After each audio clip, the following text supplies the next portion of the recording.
We are, I think, now ready to start with our first speaker. And it's my pleasure to introduce Lata Mangipuri, who asked the question to the ambassador. She's a legislator from the state of New Hampshire. She's run for office 5 times and won 5 times. And she's about to run for the 6th time. We're delighted. Lata, thank you for coming down from New Hampshire to chair this session. And I'm going to invite you to join me up here. And she will introduce our distinguished guest. And the topic is innovation in water. Innovation in water. Lata, over to you.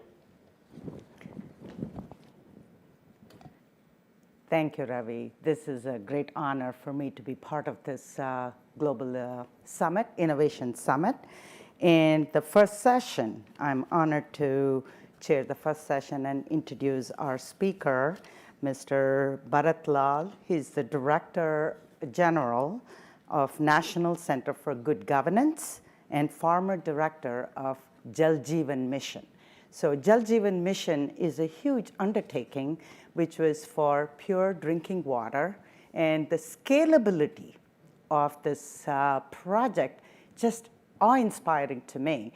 You know, coming from a small state, we have issues of PFAS contamination for drinking water, and how did Mr. Lal champion this with good policy and also in terms of as it addressed as infrastructure or social impact? And it'll be fascinating for us to listen to Mr. Lal give us it's a brief but spectacular introduction to your mission. Thank you. Take it away, Mr. Lal. Good morning, Lataji. Good morning, everyone.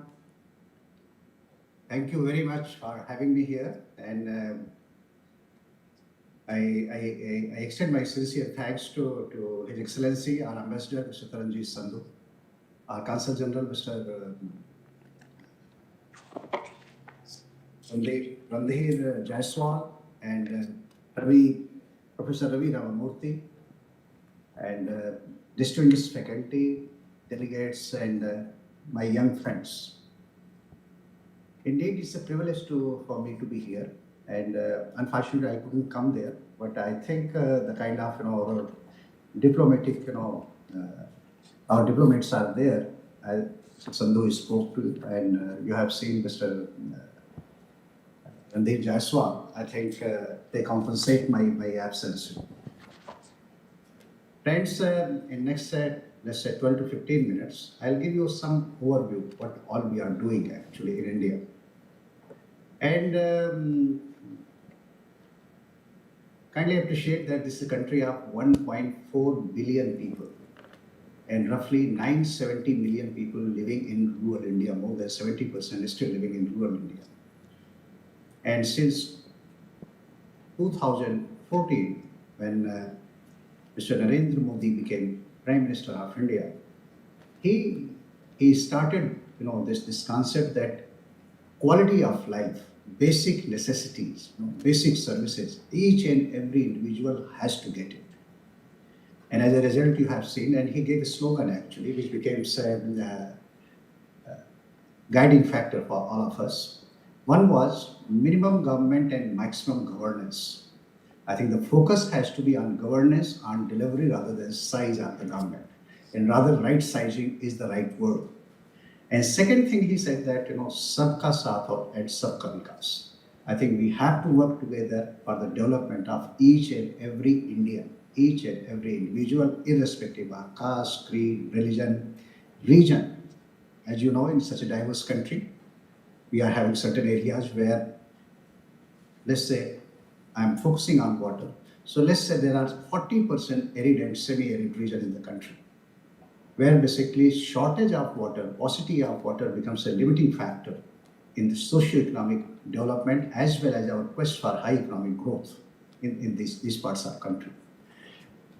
Since we have got highest number of youth who have huge aspirations, I think as a government, we are committed to enable them to realize their full potential. And well, someone can say that we started late when it came to digital economy, or let's say opening the economy. But I think you must be noticing that India today, you will see that new infrastructure, high economic growth, skilling, education in all fields. I think we are moving forward. Allow me to give one or two small figures actually, and see. I think you'll appreciate that the kind of speed and scale we have in our developmental strategy. India became independence in 1947, and it became $1 trillion economy in 2007. It took 60 years. But next trillion we added in 7 years. So from 2007 to 2014, in 7 years, we became $2 trillion economy. But next trillion got added only in 5 years. And by 2019, we became $3 trillion economy. And because of COVID and some disruption, as you understand, we have been aiming at that by 2025 or 26, we should be having a $5 trillion economy. But I think there are challenges and there are issues everybody appreciate hearing. Coming back to this kind of working with speed and scale. And our Prime Minister, just a couple of months back from Red Fort, in his Independence Day address, he talked about, that next 25 years of India's story. What kind of plan, what kind of, vision and what kind of, mission we should be having, so that by 2047, when India is celebrating 100 years of its independence, what kind of country we want. I don't think I need to elaborate, but obviously the aspiration is that it should be in developed world. And more importantly, we are very much focused that basic services, each and every individual and family should be having. Now you must have heard, and Ambassador Sandhu also spoke about it, that universalization of basic services, whether it's a housing or toilet or electricity or cooking gas or healthcare, everything has been taken up. And secondarily, we don't want to work like incremental growth. So idea is that if you are going for opening bank account, please do it in 1 year, 2 year, 3 year, and use our digital technology. I think we have seen that is happening. In case of water, I think we have little bit skewed distribution. Please appreciate that we have roughly 17% world population, but only 4% freshwater resources. And if you see per capita water availability, in North America, probably it's difficult to appreciate, but in 1947, we have roughly 5,000 plus cubic meter per person freshwater availability, which has come down to less than 1,500 cubic meter per person per annum. And 1,100 and below is considered a very water stress condition. You have seen the impact of global warming, you have seen the climate change, you have seen the challenges we are facing because of floods, drought, cyclone, so that is happening. We in India, we understand, and world over, of course you are fortunate to have a lot of snow, but in India almost 99% water we receive through rainfall, and that is limited only for few days, I would say 20 to 30 days in a year, whatever rainfall we get in those days. So best thing is that water management is the most crucial part. That you have to collect this water, store it, and use it judiciously. And please appreciate that in modern times, it is almost next to impossible in democracies because of environmental factor or anthropogenic reasons to construct big dams. So it means water has to be stored in smaller structure over the ground, existing ponds, rivers, and lakes, dams, but more importantly, under the ground. These aquifer are the biggest storage structure. And that's why two things we did. In 2014, when Mr. Modi became Prime Minister, the idea was that if we are going to collect rainwater and use it, it means the country has to have improved sanitation. It has to become defecation free. And that's how, Swachh Bharat mission was launched in 2014. Idea was that the whole, our surface become cleaner, much greener, and having little or much less contamination so that we can collect clean water. And for collecting clean water, we started a campaign for conserving water. throughout country. And then in 2019, when basically we were able to provide toilet to every family, electricity, cooking gas, housing, we launched what we call Jal Jeevan Mission, means each and every family. And in India, what I'm talking about, 192 million families, 970 million population, is spread in 650,000 villages or 1.8 million habitations. So these families, we have to create not only infrastructure, but two more things. One is that people of the country or local communities, they should have say in the infrastructure being created. They have to have say in operation, maintenance, management, and they have to own it. So what we call is decentralized, demand-driven, community-managed water supply program. When we launched this program in 2019, less than 17% of the families, means out of 192 million families, only 32 million families had provision of tap water supply. And Prime Minister announced from Red Fort that in 5 years, by 2024, 100% families, household have to have provision of tap water supply. Now see the challenge. In last 20, 30, 40 years, we have been able to make provision of tap water supply to only 17% of families. 32 million. And every year we have to make provision of tap water supply with 32 million families, so that in 5 years, remaining 160 million families can be, provided this provision. It means the scale, it means the speed, it means the planning which is required to implement it, it means the kind of monitoring we require, the quality checks we require, the kind of information collection, data analytics, and of course use of artificial intelligence. I think this Jal Jeevan Mission is all about three things. Number one, the kind of speed and scale it has. Its canvas is too big, especially in a country like ours, because the 40% area we don't have local water source. You have to bring water from long distance, from somewhere dam or river or some reservoirs. Then there are quality affected areas where we have to treat it. And thirdly, that in 650,000 villages, you have to build infrastructure for treatment of water, supply of water, monitoring system, and more importantly, operation and maintenance. And everything has to be done through people's participation, what we call in every village, we should have village water and sanitation committee. It's a 10 to 15 member committee. 50% women and 25%. Mr. Lal, I just want to remind you, we need time for Q&A. So if you wouldn't mind wrapping up, that would really greatly help us. Thank you. So Pani Samiti, our Village Water Sanitation Committee, is managing this infrastructure. In last 2.5 years, you might have noticed there is a more than now 100 million families have provision of tap water supply. And secondarily, what we are doing is that everywhere sensor-based IoT devices, we are developing and deploying these devices so that data is collected about quantity, quality, regularity, and pressure of water supply.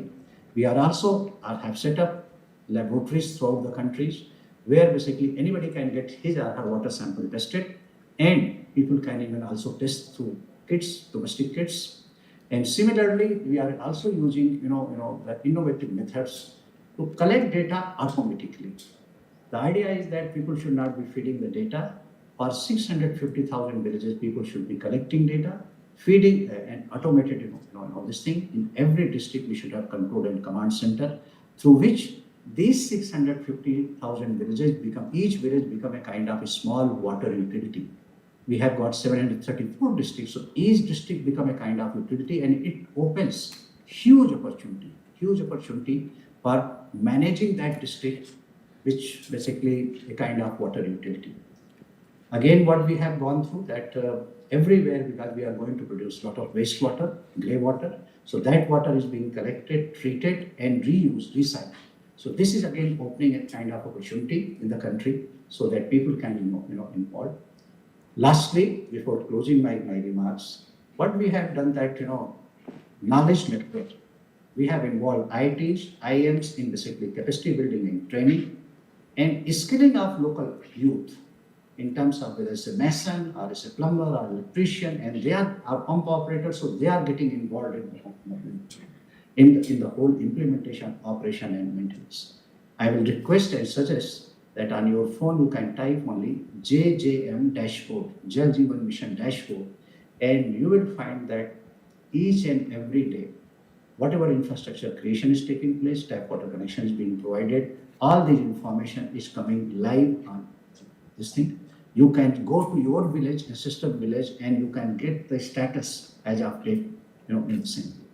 I'll stop my remarks here, and if there are any questions, I'll try to answer you. Once again, I thank Lataji and Professor Ramamurthy for having me here and for this audience, for this patient listening. Thank you. Thank you very much for your very inspiring, awe-inspiring introduction to your phenomenal work that you're doing.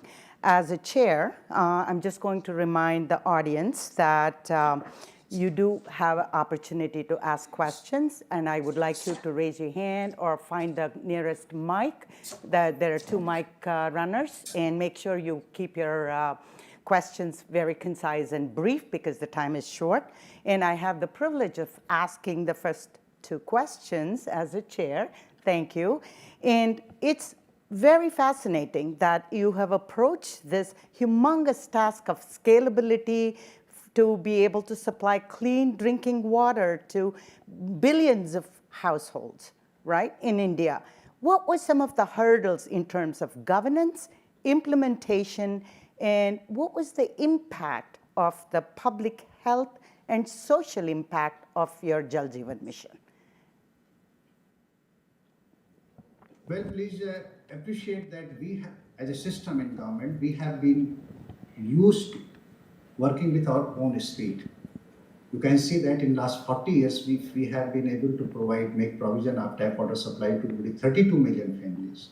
But here, every year you have to create that infrastructure, implement a scheme and project, and make provision of tap water supply to additional 32 million families. So this scale and this speed is the first thing. It means people have to be prepared for our engineer, public health engineer, our institution.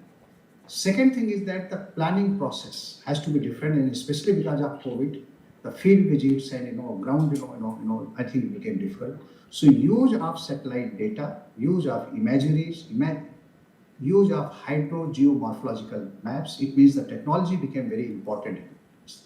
The third thing was that as a government, functionaries, most of us have, I would use the word that at times we are reluctant to involve people. Our outreach is weak. So going to people, convincing them, educating them, sharing the information, and giving them opportunity to own the system, get involved them into the whole thing, that has been another challenge because this part has been weak. And lastly, in every village in democratic society and a diverse country like us, there are local issues and local challenges where every village might not be very homogeneous. There could be different opinion, different kind of beliefs, different kind of, So bringing everybody together in a village, I think that it has been a challenge. And last, yes, COVID has its own challenges because we have been lockdowns and we have seen that many people basically, many families, including our staff and manpower, they suffered casualties, during COVID. So I think these were the basic challenges in implementation. But one thing was that ownership of the program, I think we have been able to bring on board that each and every people of the country, it captured the imagination of people. Prime Minister led from the front in outreach. So I think the program is owned by people of this country, and I think they are basically taking it forward. Over to you. So just one quick question. So in your viewpoint, did decentralization, bringing it to the local communities and harnessing the local community support, has it been a challenge or an asset? In my view, it is a huge opportunity. And this country has this culture where basically local people basically rise to the occasion, and you have seen the cooperative movement in this country.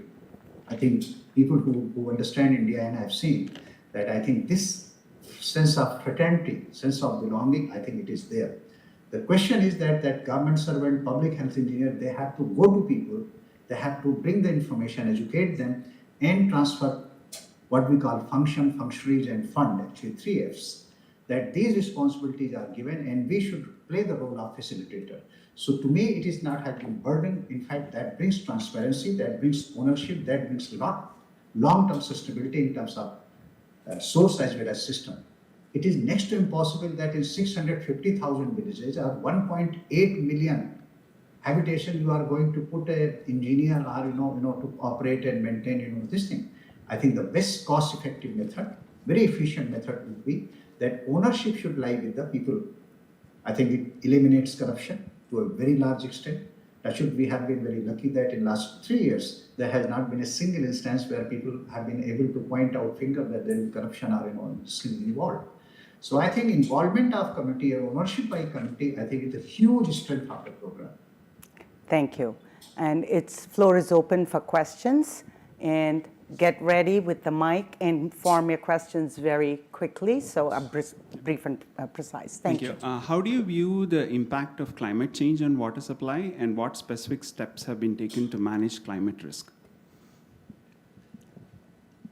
See, in India, what is happening that three kind of challenges have emerged. Number one, incidence of floods, high intensity rain, and second is cyclone. I think it's very visible. And some areas have also started facing basically drought. Insofar as the drought is concerned, I think our Western India and part of Southern India, they have been facing drought situation, and they have experienced to operate, maintain, and manage the system during that time. So what we have done basically to meet this challenge, the approach is to achieve water security, which means inter-basin transfer of water, storing water, strengthening our existing reservoir and dams, basically to store more water, forecasting, as you know, that it is playing a huge role in case of floods and cyclone, and preparing, end of the day, preparing community actually. Where community becomes very resilient, the infrastructure which is being created, that is also a very climate resilient or disaster resilient infrastructure. But end of the day, the effort is that local people should be able to suppose the system gets damaged, they should be able to manage, they should be able to restore the system within no time. So investment is being made in terms of technology in creating a resilient infrastructure, and we are local communities to strengthen their capacity, to improve their skill, improve their knowledge. I think that is basically showing the dividend, and we must have observed that this year we had two major cyclones. One is in West Bengal and second in Odisha and Andhra Pradesh. And luckily, no casualty. More important, all these infrastructure and services was restored within no time. Of course, in some area it took around 24 to 36 hours. And during that time, we made advanced provision for clean water in pouches and bottles and all these things. But restoration of supply, whether it's electricity or telecommunication or pipelines in water pipelines and sewerage system, I think country is gearing up that. Lastly, our government actually in last 8 years, you must have noticed, I think it has gone in a big way. Take International Solar Alliance. Big way on basically climate and sustainability. So I think this collective working is paying rich dividend, and we are hopeful that long-term impact of climate change, I think we should be able to mitigate those impacts. Thank you so much. The next question. Thank you, sir. I will ask my question pretty quickly. Thank you for explaining the key initiatives that taken by Government of India to conserve the water and making sure the water is reaching out to each and every household. And especially like the IoT sensor and the innovation that you mentioned, it's good to see that the technology is helping towards that direction. So I think another important aspect to conserve the water is like spreading the awareness to the community, like to save the water and conserve the water. So how the Government of India is taking the initiative to spread that awareness to the Indian community? Yeah. Thank you for asking this question. See, let me give 2, 3 examples the way we are doing it, and that is because it's full-fledged subject. See, what had happened that water conservation campaign we have started in 2019, and in between 1 year there were some challenges, but again it's what we call catch the rain where it falls. And this campaign is led by, I think, one of the latest communicator we have seen in the form of our Prime Minister, Mr. Narendra Modi. He himself is leading this campaign. This is the first part. Number two, what we have done, that to our local bodies, means what in rural India we call village panchayat. So for 6 years, we have made provision of 22 billion US dollar, what we call 15th Finance Commission grant for water and sanitation, where basically rainwater harvesting is the main component.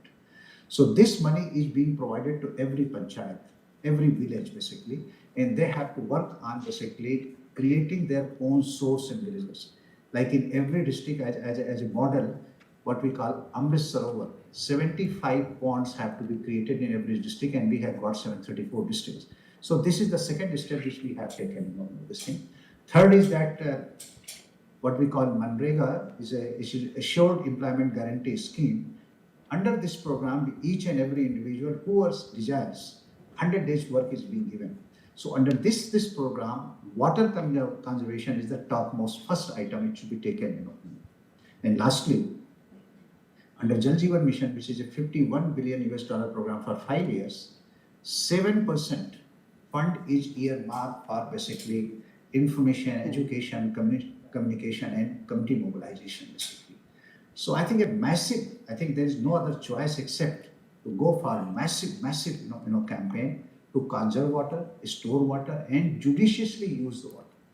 I mean, you can see that in Gujarat state, more than 20% irrigation is basically in the form of micro irrigation. There is no more flood irrigation in that. In the United States, 20 years back, there used to be trains, and we were deploying roughly 8 to 9,000 tankers, road tankers supply drinking water. But because of this conservation effort, this realization in community that we have to conserve water, we have to use it judiciously, and we have to bring water use efficiency, I think we are trying to achieve water security, and the purpose is that our socio-economic development and our aim for high economic growth.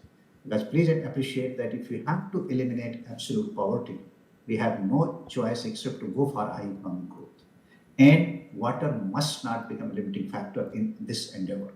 So this collective effort and this realization is leading to water security, which water conservation is one of the most important elements.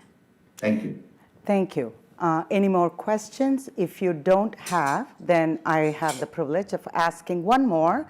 I want you to focus briefly on the social impact. Being a woman, and water collection was primarily on the responsibility of the women in the households in India, and especially how the infant health and mortality rate has changed for availability of pure drinking water and the hygiene sanitation. Can you briefly focus on that? The results so far has been spectacular. Well, I think in 3 years, we have now reached to roughly more than 54% of households are having provision of clean tap water. Recently, Professor Kramer from University of Chicago, he carried out a study, and it came out that just by this single measure, that clean tap water is available in every home, and mind it, only 54%, and his study came out that every year we are going to save 136,000 lives, especially infants and children. This is one example. Second example, I would say that, as we all know, the interconnect between improved sanitation, hygiene, and clean water. Now, our data about waterborne diseases is showing last 3 years, waterborne diseases have come down by more than 46%. So, and thirdly, I think in women, where they have to walk to a long distance, especially in dark, whether it's a toilet or clean water to collect from public standposts. Just imagine a situation During COVID, we wanted that people should not be mixing and they should not be gathering around, any public place. If everybody has to go to public stand posts, I think it is next to impossible to stop the spread of virus. So this water is basically changing their life. They have more time to spend on their own. One very important point I would point out that in India, and imagine this economy, how can it expand? In 2014, only 24% women were basically involved in economic activities. Last year's survey shows that it has come to 33%. I personally believe, and we have seen in Gujarat, that if we are able to provide clean tap Mr. water Lal, to I every have Indian- to Yes. ask you to wind down, Yes. and it's fascinating work. Yes. And as a chair, I thank you, applaud you for a wonderful job that's ongoing, and it's a great privilege and honor for me to see what a collaborative work and scale with which Jal Jeevan Mission has done. If we can bring it to small states like New Hampshire, where we have PFAS contamination, and Detroit with the drinking water issue, this will be a drop in the bucket. So here is a collaborative effort that can change, impact every individual in the more impoverished bottom of the pyramid life. And thank you again for a wonderful presentation, and good luck with your mission. Thank you very much. Thank you. Thank you.